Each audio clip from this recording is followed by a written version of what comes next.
It's a neighborly day in this beauty wood.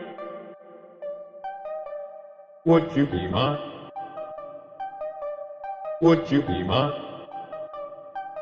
It's a neighborly day in this beauty wood. Would you be mine?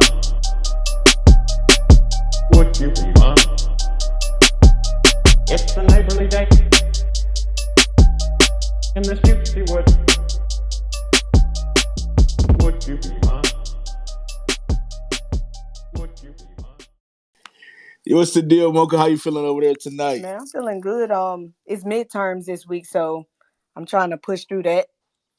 You over there grinding. It sound like you over there grinding and hustling. Yeah, that's what's up. We already know how we do it here at Neighborhood Talk. We want to welcome all of our listeners and our supporters from around the world.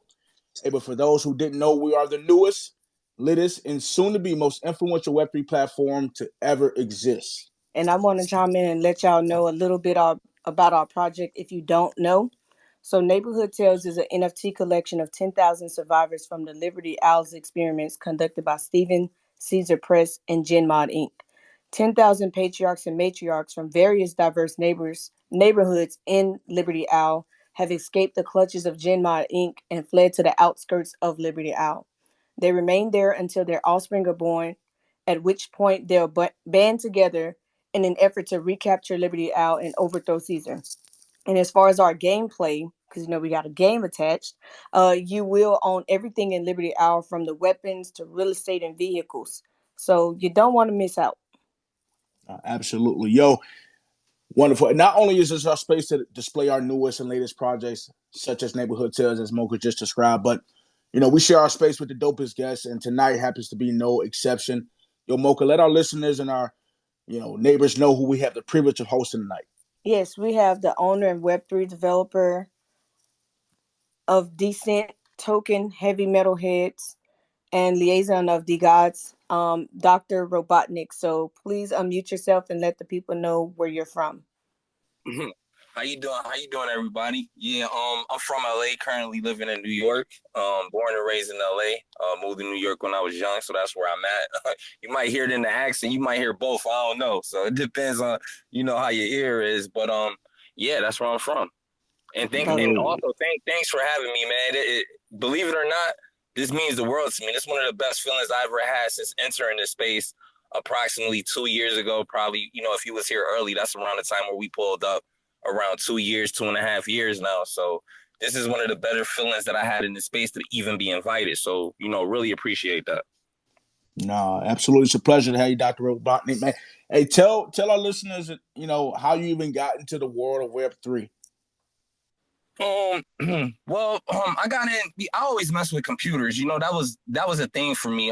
Whether that was like, and I'm 37, so we talking about playing with number munchers in school or just playing with MS DOS and just tweaking the computer to make it, say things on the console. That was always cool to me. So, in terms of getting into this Web3 space, my journey kind of came from Bitcoin to being, anti-state, pro-decentralization. So mainly Bitcoin, and then learning slowly but surely Ethereum as a currency, first and foremost. Like, okay, this coin going up, it was over here, now it's over here. That kind of outlook, to really get into the tech and what it was with the EVM and the bytecode and the smart contracts. And I think it flicked for me when I deep dived into smart contracts. Like, this is what we need. Not like as an overall institution, meaning America, but Black people, man, we need this like proof of ownership, this provenance, this way of actually creating your own currency through your computer. Like, we have the ability to create our own money. We just don't necessarily look at it that way. But like, even if you created a coin and it was at zero, you can have it for like chores in your household. Whereas you pay them, the fiat goes into a chore coin or something. You teach them about economics and tokenomics and stuff like that. So I think it's so many use cases for us in regards to this tech that's why I'm here. I love it. So in regards to NFTs, when did you first get into that? That was when I first started seeing NFTs. And my man, he was driving right now, but I call my best friend because he was with me in this like from day one. And when we came into it, we around this time, this is like I want to say maybe March 2021, I think it was, kind of around like, or maybe a little bit before that, when CryptoPunks start selling. Bored Ape sells out. They're making noise. It's trying to hit the celebrities a little bit. That's kind of like how it hit me. Whereas, oh shit, these pictures are selling for $100,000, $600,000. You know what I mean? Like that's how it came to me. And getting into the NFT game, I entered it trying to figure out kind of where was the hype at. Let me buy, try to make a little money. As I, traversed my path of getting in, I noticed that kind of like this really wasn't the way. Like I started noticing that, like me personally, that I didn't care for these projects. I didn't care for their discords because I really didn't see any like intrinsic value other than the money. So that's what kind of led me to getting on Solidity heavy, learning how to read the code, read the smart contract. So therefore, I could judge a project not like how many people on the timeline with it, but who's building it, like who's the developer, like what are they plans as far as like going forward. And that's kind of like where I entered the NFT game at around like when Bored Ape was kind of like selling out. I really wasn't worried about being a consumer more so than learning how to build it, Fire. That is, like being that creator as opposed to just being a consumer, man. That sounds like that's the avenue you went down, man, and that's a dope concept, man. So, outside of the projects that you're affiliated with when it comes to NFTs, do you have any favorite NFT communities or projects that you want to shout out or that that you appreciate? Yeah, y'all. First and foremost, being that we here talking with y'all, y'all giving me y'all platform to speak and spread my little awareness. So y'all for sure. That's why I was tapped in with y'all. The funk community. To me, like funk and nouns is like, and this is why funks, I say that, right? Because they came from a situation where they were scammed by a dev who left the project, was still getting royalties. And through all of that, where most projects just fall back and die when the funds is gone and they rug, they just took it over themselves and even forced Zagabond to give them their bread back, give them the vault back. And now they got like one of the decentralized marketplaces, not Larva Labs. So their community is just a bunch of just smart people, bro, that really have good intentions. And, some people look at it from the outside looking in like, oh, it's a derivative of CryptoPunks. Sometimes it's not. It's like NFTs, like this is what people got to get. NFTs is about the story. You got to have a story, right? Because you can have money, you can have a network, you can have hype, all of that, right? If you ain't got no story, you're gonna die in this environment, right? And I think that's what contributes as well to the Funks community, because their story of getting, fucked over, taking the community back, being pro-decentralization, letting the community have a say in a decentralized voting manner, having devs that build stuff according to community desires. So Funks Now is up there. For sure. Like that's who I would say automatically off top. Nice. Okay. So I ain't gonna lie. I wanted to know more about why did you choose your name, Dr. Robotnik? Like, how did you get that? Sonic the Hedgehog .eth was taken. So I just took it. I'm like, when ENS was taking off, right now, I knew about all I seen it coming with ENS. Like, you got to have a 4-digit ENS, a 5-digit, 6-digit, because in the history of like even IPs and internet protocol, right? That's why it's so hard to get these .com names now. Like, if you got a name and it's Mark, I'm pretty sure you can't get Mark.com. So the ENS, to me, I was looking at it like, yo, let me buy all the names that I could think of that I feel like people are going to like. And if you like Sonic the Hedgehog, then you're going to buy it from me. So, but he was gone. So it was lit. Somebody was thinking just like I was thinking. So I had to settle for the villain. And then when I thought about it, I'm like, you know what? Sometimes when you speak the truth, you become the villain. You know what I mean? So I'm Dr. Robotnik, but everybody know I'm not evil, but I do speak to a lot of my truths, and that does not always sit well with people. So sometimes I am the villain. So I guess it worked out. It definitely worked out. That's facts, man. When you speak the truth, sometimes you become the villain, man. I'm gonna quote that, man. Look out for my Twitter post on that. But are you into any Web3 gaming? I guess would be my question, since Neighborhood Tales, we're all about Web3 gaming Do you participate or in the future look to do so? I developed for a gaming NFT. It's called CubeX. Okay. So I worked on the voting dashboard behind the scenes with the owners, so I'm very close with. So I'm not involved in it. Like I know I'm not gonna play no games. I mean, I got Puzzle World, and I'm gonna play in Puzzle World because of the way that H Wonder built Puzzle World. It gives me that zeal to actually play the game, which is community, decentralization. The utility is ETH. You know what I'm saying? Like when you play the game, like if you're building something in the game, like for the ecosystem, you get paid in ETH. You know what I mean? So Yeah. that's the type of stuff like that'll drive me. Like, oh shit, I'm about to play and get some ETH. So I could do that, but overall gaming is not really my thing overall. Like I never been a gamer. You know what I'm saying? So it's like if you ain't been playing games, it's kind of hard to get into like Web3 gaming, especially with it being so fresh.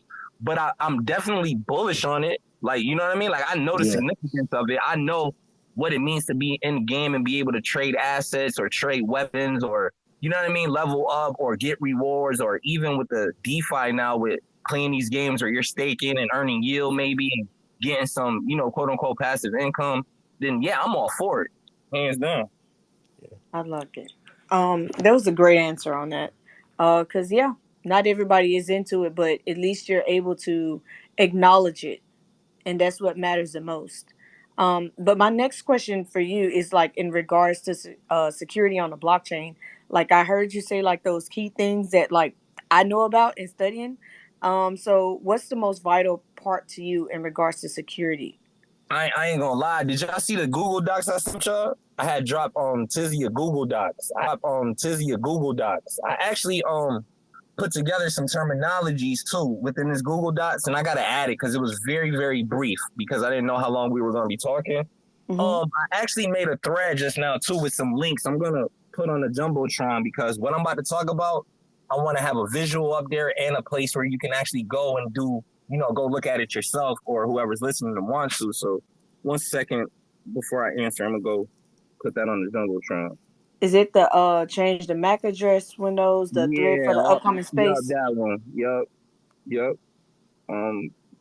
Oh, not sure. I'm on y'all Twitter page. Okay, you going in, okay. MAC IP address.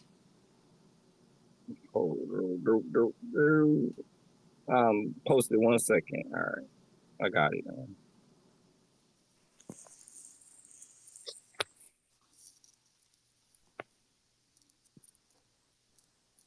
Okay, I'm back now. Yeah, they've been hitting us with some BS. All this, get a ledger you safe, not your keys, not your, not your keys, not your crypto. Like it's kind of like BS because when you get down to it, we're all on our devices right now. That could be a telephone, that could be a laptop, or whatever you want, right?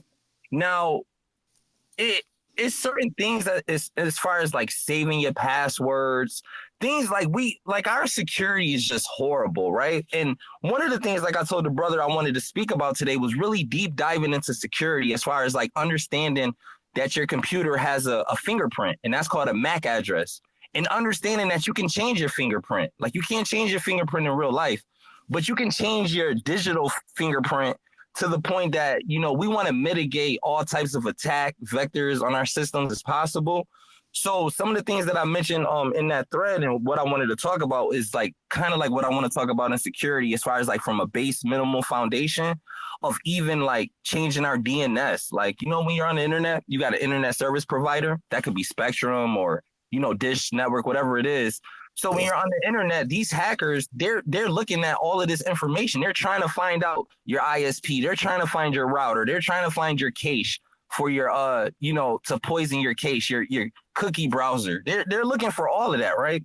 So I think it's very imperative that we all take this like to a point where let's talk about it. Let's learn what these things are. Let's learn how we can configure them in our machines to at least be a little safer in this space. So yeah, definitely. Like I'm heavy on security. My follow-up question would be like, you kind of answered. You said changing a MAC address is like changing your digital footprint. Um, how vital it like why does that matter so much? Because like for the average person they'll be like, oh well, I can just get a VPN. What's the difference between the VPN and the change of the MAC address? VPN is just another buzzword used to make you think you safe. That's it. Literally, like that's it. Gotcha. I don't know how else to say it other than it is a tool to make you believe that you are secure and private when you really are not. Like Because no matter what. I ain't gonna say no matter what, it's an added feature. So Okay. if you want a VPN, right? Your VPN is an encrypting a tunnel for somebody. Mike is killing somebody. Mike on. I don't know. It's like all in my ear. I think it might be you, JD. Okay. A VPN will basically establish a SSL tunnel, and it'll like, let's just say it'll encrypt data, right, of going to and fro, right. At the end of the day, I come from this background of ethical hacking. First and foremost, who is this VPN provider? Because a lot of VPN providers will sell you out in a second, the minute 12 come asking for your IP, right? So it's like, is it closed source? Is it open source? If it's closed source, why would I want to use something that's closed source? That means I can't see the code. I don't know if they're telling me I'm secure. How can I know if I'm not looking at the code? I cannot tell. So automatically, I would never tell nobody to use a closed source VPN. So let's talk Nord VPN. I would never tell somebody, oh yeah, get a Nord, you good. Now, open source is still get a little bit tricky because, when that thread that I put, when you go chronologically and go with where I'm about to take y'all, right? When we traverse this path of security, a VPN helps you because you change your DNS, because you change your MAC address, because you're in the virtual box. Like a VPN helps at that point, but to rely solely on a VPN it's not secure at all. Because there's so many different ways that I hack the VPN tunnel. You get what I'm saying? Like if I'm on you and I want you and you on a VPN, I'm just gonna brute force and crack the VPN tunnel. That's it. So you're into ethical hacking? Yeah. I mean, I'm, yes. Yes. all right. I'm trying to. I'm working on studying that. So, all right, then. That sounds fun. I had a Zoom class the other day, where I was just gonna do it for free, chop it up and like, but they came in there saying nigger and stuff like that, playing music. I had did an open link on Twitter, so I was like, okay, I can't no more. You know what I'm saying? Like, I had to be a private session where give them links out on a private tip. But yeah, I mean, like overall, I'm not really with trying to monetize my knowledge. Like, I'll kick it all day. Like, literally, like, you want to learn ethical hacking? Like, okay, we'll go ahead and do it. Like, so yeah. I just wanted to say that because I had the schemers thing where that's like one of the utilities of schemers. You see, it's a couple PFPs in here with their guns out, but that's like one of the utilities other project that was a free project. It's basically like just on the spot 24/7 in me, like, assistance with learning this stuff. Because even the stuff that I talk about, like, it's not necessarily like they charging people a lot to learn this stuff. So when we got people like me or y'all or anybody else that we could learn from, we just got to take, advantage of this stuff. Because not everybody in it to make money like me. Like, I'm not in it to like, oh, let's talk about what I could teach y'all so I can monetize it and make some money. I'm like, man, let's, learn. Like, literally, that's it. That's love. That's so much love, man. You talked a little bit earlier about decentralization. Like, do you prefer strict decentralized exchanges, Robotnik?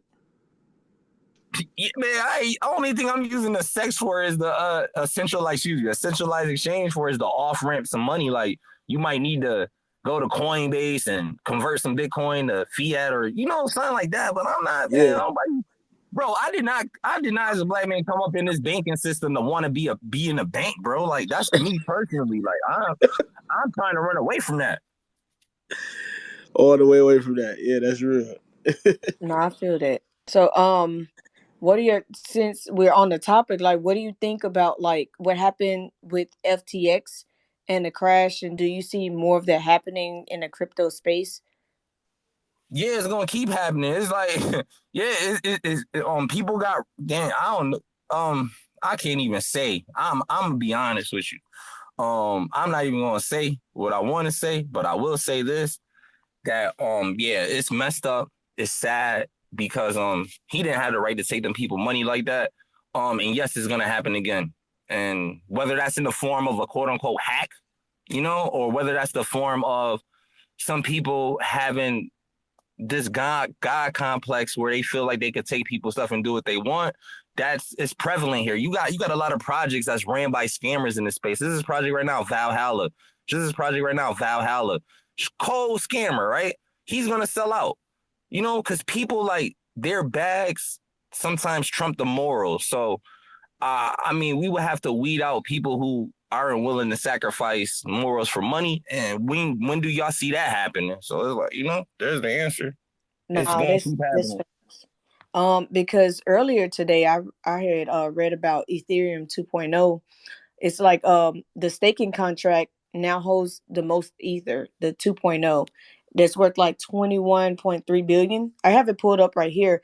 It's basically like all the staking like ether that people have put in it is now locked. So those people can't even get their ether back.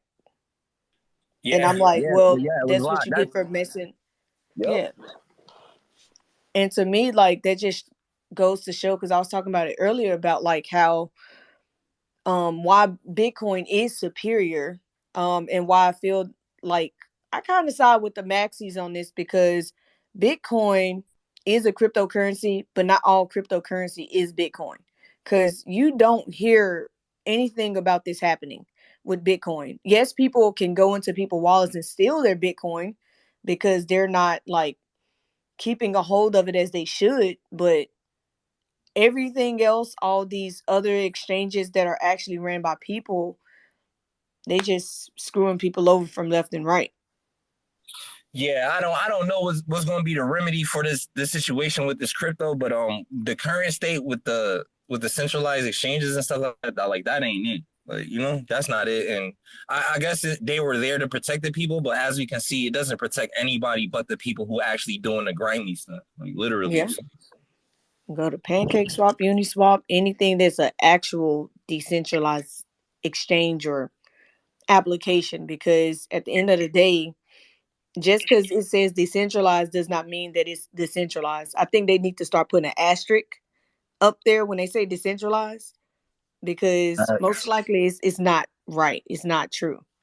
Because Those are Ethereum isn't decentralized. those are like the buzzwords that got us here. So when Yeah. you get somebody like me, I mean, if you want to get people money in, right? How do you tell a group of oppressed people like, yo, you can become your own bank, come over here? It sounds too good. Like, how can I not come to that? How can I not go somewhere where you're telling me I could be my own bank, be on the low, Feds ain't watching my money? Like, how can so and then when you hear it's like, what happens now? Like, what do you do? Okay, you got here. Now, are you gonna get ensnared in, moving in a way that's not like, that's detrimental to your financial health? Like, or are you going to be around people like me, like y'all, that at least if we don't know it all, we could go to the people who do know. We could hold hands. Like, you know what I'm saying? Like, it ain't nothing to hold hands, but when you in this space and ain't nobody holding your hand, bro, you might as well, I don't know, man. Go to the casino or something. I don't know, but I don't know. Yo, that's funny, man. Yo, we want to cover so much, man, with you, man. You dropping hella gems, and we appreciate it. But I'm curious to get your opinion on what you think the result will be from the SEC versus the Ripple case. Oh, I don't even know. I don't know. I have zero knowledge on that joint. I think, to my best knowledge, I think they good as long as they don't sell their holdings, but I don't know, bro. They all in cahoots with each other. It depends on how much they pay them to get out they buying. I don't I'm know. not gonna lie. I have I no think the same idea. thing. Like something to me is a little fishy about it, man. But yeah, I'm with you. Like it's gonna be funny to see unfold. But the whole FTX thing and it's just they all kind of Yeah, connected. man, that man speaking. Yo, man, they got that man speaking with Zuckerberg and I don't know who else. Some other people at the New York Times, bro. They is gonna do what they do, bro.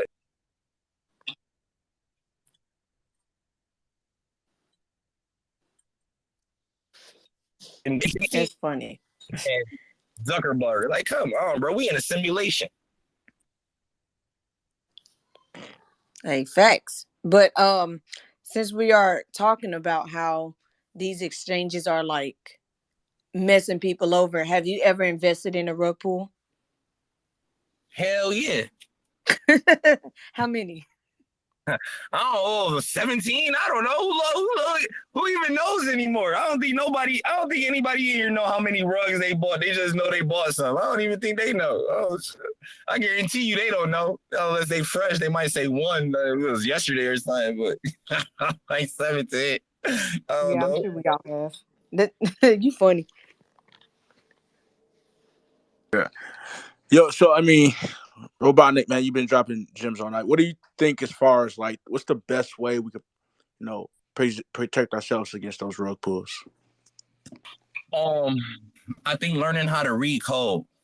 I mean, how it's like put it like this. It's like you asking me how could the artist not get messed over by Puff Daddy? Read the contract. Like, you know what I'm saying? Like, it's like, yo, bro, you just gotta read the contract. Like, you cannot, you absolutely unequivocally cannot be in this space and don't know how to read solidity.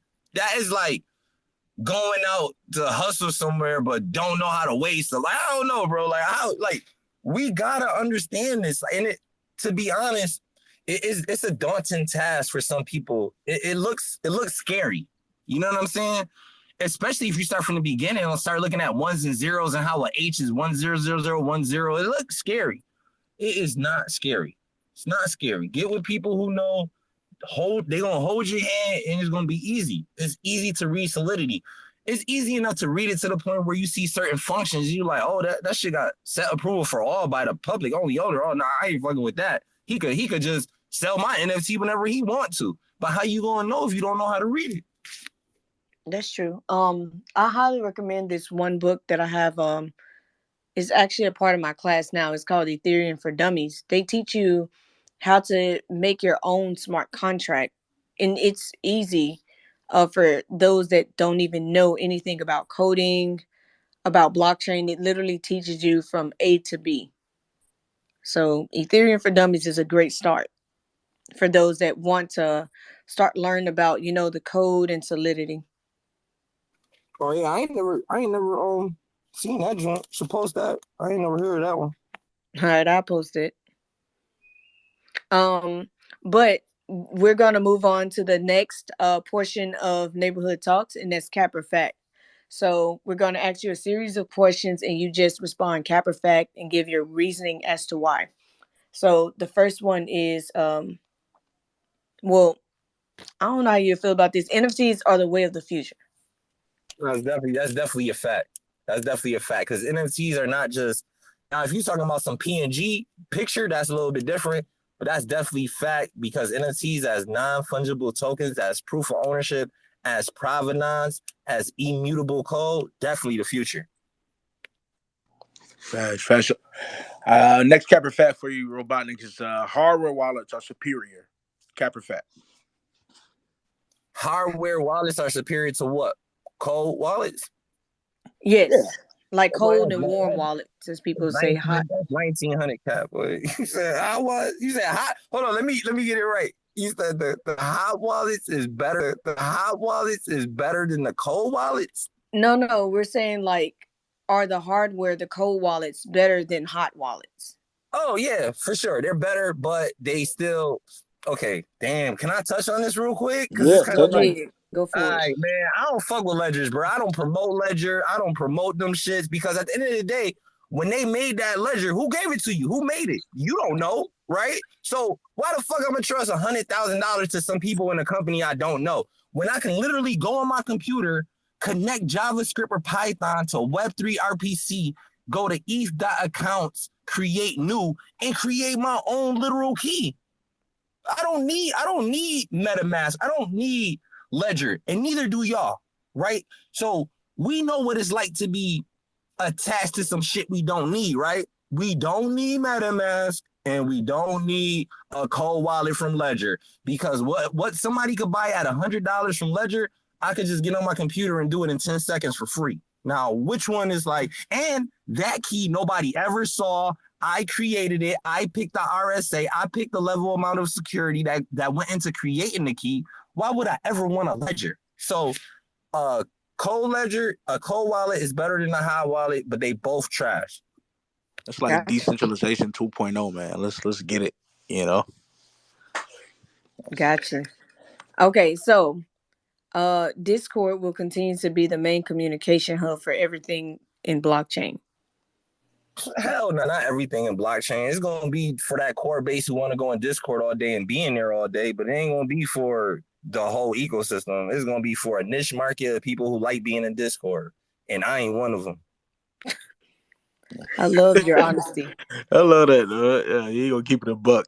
Hey, yo, Nah, that's where so much, bro, people be having discords with webhooks, allowing webhooks, and that's how hackers coming in attacking people. Like, it's like people have discords, they're $4 billion projects such as Yuga Labs, right? And they can't even hire a fucking Discord auditor to make sure that their customers and consumers are safe because they always getting hacked. They get hacked on Instagram, they get hacked on, because it's not a hack. It's literally them just getting money back. Like, I am not believing that Yuga Labs is getting hacked in Discord, bro. I believe that a lot of these groups, and I was in one Babes clan where they got hacked, and they came from the founder. And looking back at it in hindsight, I think that nigga did. I think he did that shit. I ain't gonna hold you up. I think he did it.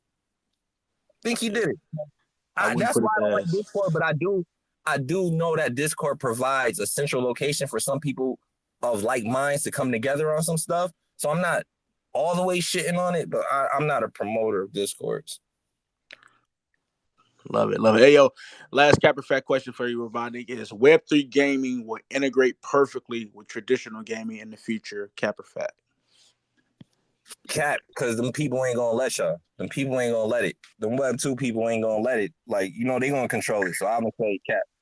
You don't think it's like the perfect like union? Like they don't belong together? I think it's the perfect union. I thought you said it was gonna happen. I think it's a perfect union. Yep, I really do. So yeah, fact, I think it's a perfect union. Absolutely. No. Yeah, I keep your stance on it being capped because you never know. But I just had to pick your brain, man, because some people don't think it will happen like you, man. So only time will tell. Right. But I do want to ask, do you have any final words for the listeners? Like, how can we keep up with you and what you're doing? I'm always on Twitter. Everybody, I'm on Twitter all the time. You want to bring some people up in case they have some questions or want to say something? I don't when I'm in the listener section, I might have a question. I want to get pulled up. So they could come up and ask some questions, anything I said, maybe they didn't understand, but that would be my next. Yeah, that's cool. Anybody raise your hands. Oh, also, I want to let you know, like, if you go to that, like, purple button that says, like, 2, I put the link to the Ethereum for Dummies book there. Fire. Appreciate it, Mocca, dropping gems on us. That's my aunt Leslie down there. She said, "Don't tell him to call me up here to talk. I'm at your cousin game." But yeah, still pull her up. I always say that. I don't know why she thought I wasn't gonna say that. Nah, it's because she wanted to chill down there. Yeah, she didn't want to come up yet. Man, it's Dr. Robotnik, it's been a pleasure, man, having you, man. Rat Cartel said, we got a question. Yo, we got a question. What's up, Rat Cartel? I don't see him. Oh, there you go. I see it now. You can unmute yourself. Yep. Hey, what's going on, guys? I just wanted to say, when you put out tweets out there, Mocca, for some reason when I see it says sensitive tweet. They doing it to us again, y'all. No, I'm saying with you in general, I think you could fix that so you could get more engagement in your page and with your tweets. I think you could take that off on settings. How can I do that? Okay, I'll toy around with it tonight and see what's going on. Yeah. No, appreciate that. That's love. Yeah. Hey, yo, anyone else got a question in the audience here?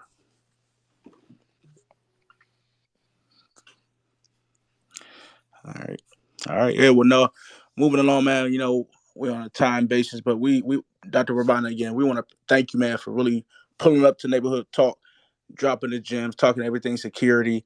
It's just a pleasure to have different perspectives on our platform and our show, man. So we really appreciate you. But there you have it, Dr. Robotnik, owner and Web3 developer of decent token, heavy metals, bands, and liaison of the gods. Yeah, man. Yeah, thank you too, man. I appreciate y'all. Man, no, it's a pleasure, Anytime. man. It's a pleasure anytime, man. So yeah, there you have it, man. So when it comes to neighborhood talk, we want to make sure that y'all head over to our neighborhood tales page, NH Tales. Join our Discord. Let me tell you why. We do the latest things, man. We're giving away $100,000 in cash prizes. It's no cap. It's all facts.